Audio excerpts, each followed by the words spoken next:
भाटी तू बड़ भागियो, मर्दर माटी थारी माय।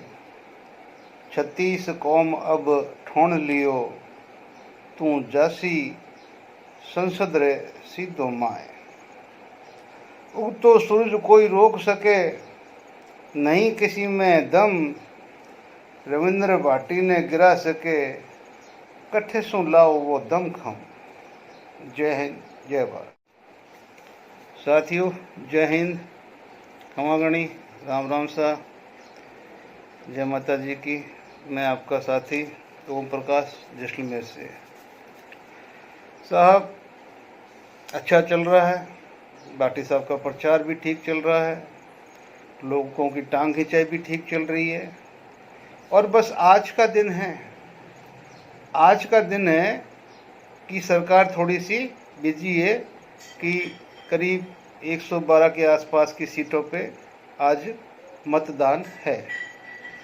और आज का मतदान जैसे ही शाम को ख़त्म होगा, रात को चुनी हुई टीमें बाड़मेर जैसलमेर की तरफ रवाना हो जाएगी, जो रविंदर सिंह भाटी के रथ को रोकने का प्रयास करेगी। और ये टीमें 26 तारीख को शाम को 7 बजे तक यहीं पे रहेगी।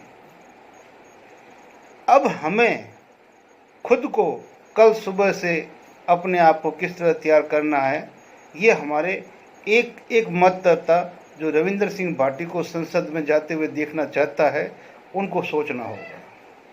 क्योंकि जो आने वाले हैं उनके पास में कई चीज़ों का प्रलोभन है, कई चीज़ों की मतलब उनके पास में बोलने के लिए शक्तियां हैं, कई उनके पास में बलोखे हैं, बुलावे हैं, आपको बहकावे हैं, आपको लालच है, जो कुछ भी है, यानी कि साम दाम दंड भेद सब चीज़ें वो करेंगे और सिर्फ आपका ध्यान भाटी की तरफ से हटाने की कोशिश करेंगे।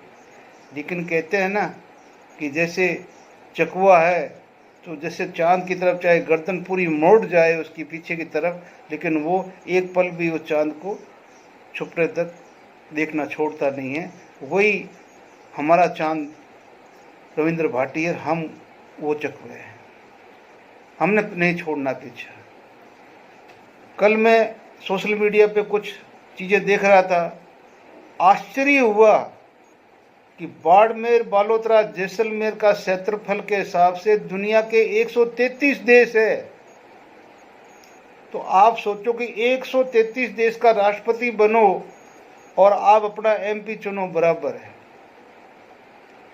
तो ऐसी क्या बात हुई कि 133 देश जैसे बड़े लोकसभा क्षेत्र का एक वो संसद, जैसे वहाँ का राष्ट्रपति होता है उतनी ताकत रखने वाला अपनी प्रजा का, वो बंदा आज तक यहाँ पर मूलभूत सुविधाओं को क्यों नहीं ला पाया? क्यों नहीं इनको अपने हक और हुकूक दिला पाया? क्यों मतलब यहाँ पे मूलभूत सुविधाओं का अभाव रहा? तो साहब, इसका एक ही उत्तर है कि स्वार्थवाद। उसका अपना स्वार्थ सिद्ध हो गया, उसको कोई मतलब नहीं। लेकिन अब आपको एक बहुत पते की बात बताता हूँ। ये जो 133 देशों में से कई ऐसे देश है जिनकी जीडीपी बहुत ऊपर है, लेकिन जब मैंने यहाँ का एक स्टडी किया तो हिंदुस्तान का सबसे बड़ा जिला या संसदीय क्षेत्र जो रेवेन्यू देता है, वो सबसे पहला ये बाड़मेर जैसलमेर बालोतरा है। खनिज, तेल, लिग्नाइट, कोयला, जिप्सम, पता नहीं गैस, पता नहीं और कितना मतलब संपदा अपने कोख में छुपाए हुए ये मरुदर की माटी, इसकी तरफ आज तक लोगों का ध्यान गया और सब कुछ हुआ। विदेशी कंपनियों को यहाँ ले आए, उनको सर्वाधिकार दे गया। सरकार को चिंता क्या है? कि अगर भाटी आ गया तो सबसे पहले ये हिसाब किताब मांगेगा, ये हिसाब किताब मांगेगा कि पिछले 10 सालों में हमारा रेवेन्यू जो आया है, उस रेवेन्यू में से कितना रेवेन्यू मेरे संसदीय क्षेत्र के लिए आपने उसके सांसद के थ्रू भेजा है, और भेजा है तो वो कहाँ है। यही डर है। फिर कहीं एक सांसद और प्रतिनिधि होने के नाते अगर उसने अपने क्षेत्र के लोगों के साथ में मिलके इन सब चीज़ों के ऊपर धीरे धीरे धीरे अपना कब्जा करना शुरू किया तो सरकार क्या करेगी? क्योंकि जनता के आगे सरकार नहीं चलती, जनता से सरकार चलती है। भाटी में वो कुव्वत है, वो हिम्मत है जो इस संपदा का हिसाब किताब इस सरकार से मांग सकता है। और अभी तो ये शुरुआत है। आज अगर जो चीज़ें आज इस क्षेत्रों में निकल के बाहर आई है और संसार के सामने विश्व पटल पे जब ये बाड़मेर, जैसलमेर, बालोतरा क्षेत्र विश्व पटल पे जब एक बहुत ही अच्छे मतलब धनी संपदा के तौर पे आया है, तो अगर आज ये सही हाथों में जाता है तो कल को ये खुद अपने आप में इस देश की या तो सबसे बड़ी जीडीपी का हब होगा, और नहीं तो हो सकता है, कोई बड़ी बात नहीं है, क्योंकि जैसलमेर महाराजा ने जब पोखरण ट्रेन रोकी थी तो ऐसे ही नहीं रोकी थी। ऐसे ही जोधपुर और जैसलमेर दरबार ने वल्लभ भाई पटेल को कितने दिन तक छकाया कि हम ना तो पाकिस्तान में जाना चाहते हैं और ना भारत में जाना चाहते हैं, हम अपना इंडिपेंडेंट रेगिस्तान चाहते हैं। और उन्होंने अपनी सर पे काली पगड़ी बांध रखी थी। सोचो, कल को कोई नामुमकिन नहीं है, ये भी मुमकिन है कि पब्लिक अपने हुकूक के लिए अगर उनको हक नहीं मिलेगा तो वो खुद की अपनी संपदा को क्यों बाहर जाने देगी, वो यहीं से। मैं कोई ऐसी बात नहीं कहना चाहता हूँ कि जैसे हम कोई अलग रेगिस्तान की मांग करते हैं, लेकिन उनको ये पता था कि ये रेगिस्तान संपदाओं का भंडार है, इसलिए वो न तो पाकिस्तान में जाना चाहते थे और न हिंदुस्तान में जाना चाहते थे। और आज अगर हम हिंदुस्तान के साथ में हैं, हिंदुस्तान हमारा मस्तक है, हमारा तिलक है, हिंदुस्तान का झंडा हमारा सब कुछ है।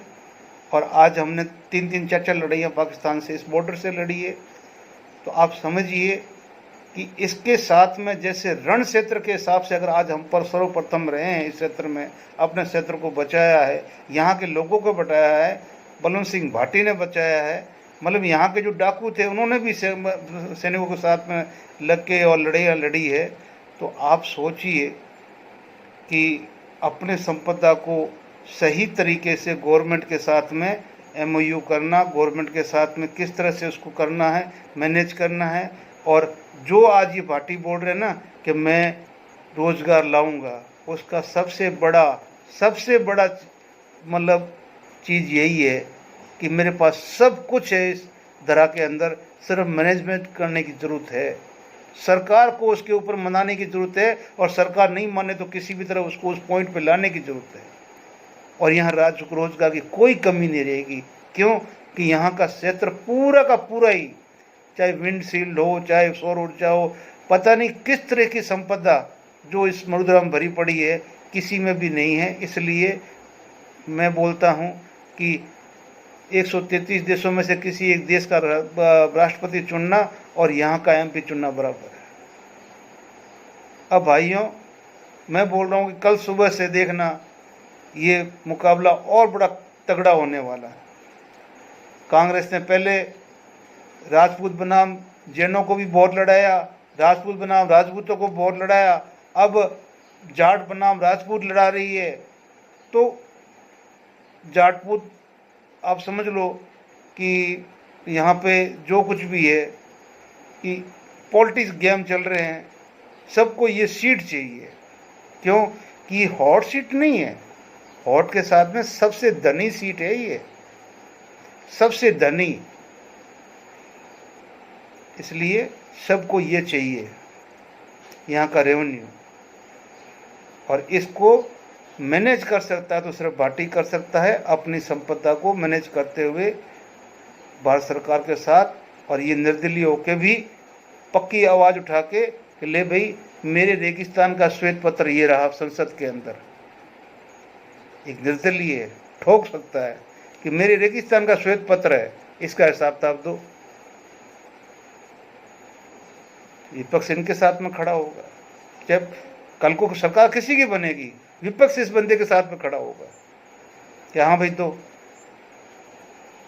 और अगर पार्टी खड़ी हो जाती है और वो हक मिलता है तो यहाँ ऐसा कोई घर नहीं जिस घर के अंदर 2 वक्त की रोटी के लिए कोई नौकरी ना हो, पानी ना हो, बिजली ना हो, सुविधाएं ना हो, डीएनपी एरिया के अंदर मूलभूत सुविधाएं ना पहुँचे। तो अगर हमें ये सब कुछ चाहिए तो हमें भाटी को जिताना होगा, राजनीति से ऊपर उठ के, अपना और अपने बच्चों के भविष्य और इस माटी के भविष्य के लिए। नहीं तो एक दिन सिवाय पश्चाताप के सिवाय अपने पास कुछ नहीं बचेगा। इसलिए साथियों, हाथ जोड़ के निवेदन करता हूँ कि आज तो वहाँ वोटिंग हो रही है, हम अपना काम कर रहे हैं, लेकिन कल से हमारे सामने डबल चुनौती होगी। जय हिंद, जय भारत। सेना बिना सुनी मिठा अर्ज करी थोगी जी को हयाजनी के हो रहा लब करे दिन के मिया उम्र रात निंद में